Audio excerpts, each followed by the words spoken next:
Epic drop.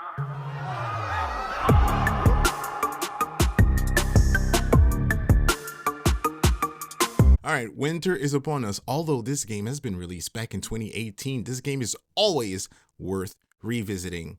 When I do this every time at this type of years, right, it reminds me that the cold outside of my door could always be worse.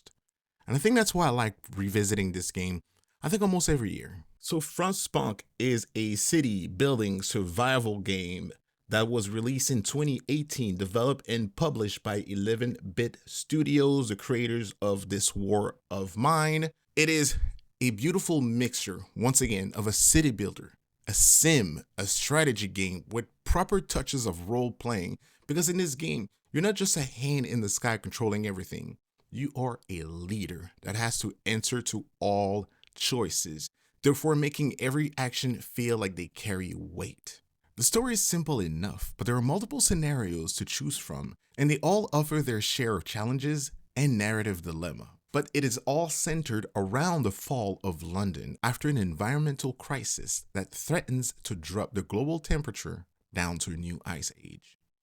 Circumstances have placed you in charge of the survival of a group who now looks to you to help them weather the ice storm. The gameplay, though, is what makes this game shine above the rest. Very different from others in its style. First thing first, it's the mix of city builders, simulation, strategy, survival. That balance has a way of layering narrative and decisions in a way that I can't really recall anyone really making a game such as this. 11-Bit Studio really cooked up something special with this one. Really the reason why I like it, it's a doomsday scenario simulation in game form. Every turn is like playing chess against nature, planning moves way ahead until you have the perfect plan, only to watch that plan unravel by a new story element that is presented or some kind of other way that they flip this back into your face. It's a grueling experience, but it's so fun. This type of chess match are really rare in video games.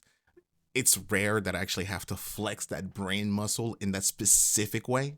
And the question is always, how will you lead your people to survive? Will you enforce long and arduous work days to make sure that you gather enough resources?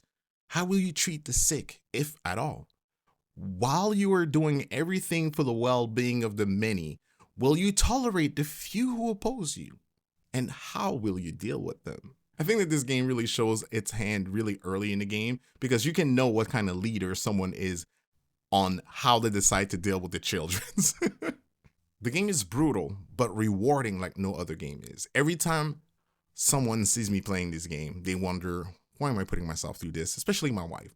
She's like, well, why are you doing this? You just came back from a hard day of work and here you are sitting in front of a computer putting yourself through this. She does not understand that it's because it just gives you some kind of jolt every time you make a good decision, or you're able to weather a storm, you're able to deal with a bad situation, turn it into a good situation, or just managing it. Once again, there's only a few games that provide you with this mix of gameplay scenario and messed up moral choices, where you turn into a cold, calculating machine in a world where the end justifies the means. The graphics are bleak, but they're detailed, allowing you to be able to zoom in to inspect the building and even look at your citizens as they go about their miserable existence under your rule. It's amazing to see the snow melting as it warms up around it when you secured some sectors, how ice creeps up at the edge of the screen when the temperature drops. The presentation still holds up today, and it is one that I slightly prefer compared to the sequel. The menus are simple and are simple to navigate, and your current goals and statuses are effectively displayed, although not all functions are detailed, leaving you to figure out for yourself exactly how some buildings work overall, specifically on how they interconnect or how they interwork with other buildings. I will say, if you never played a game of this style, give it a try. It's often on Steam, on sale, for a very fair price. And if you really don't like winter, this game will remind you at every turn that it could be worse. So as we say up north, here where I'm from, have yourself a good one.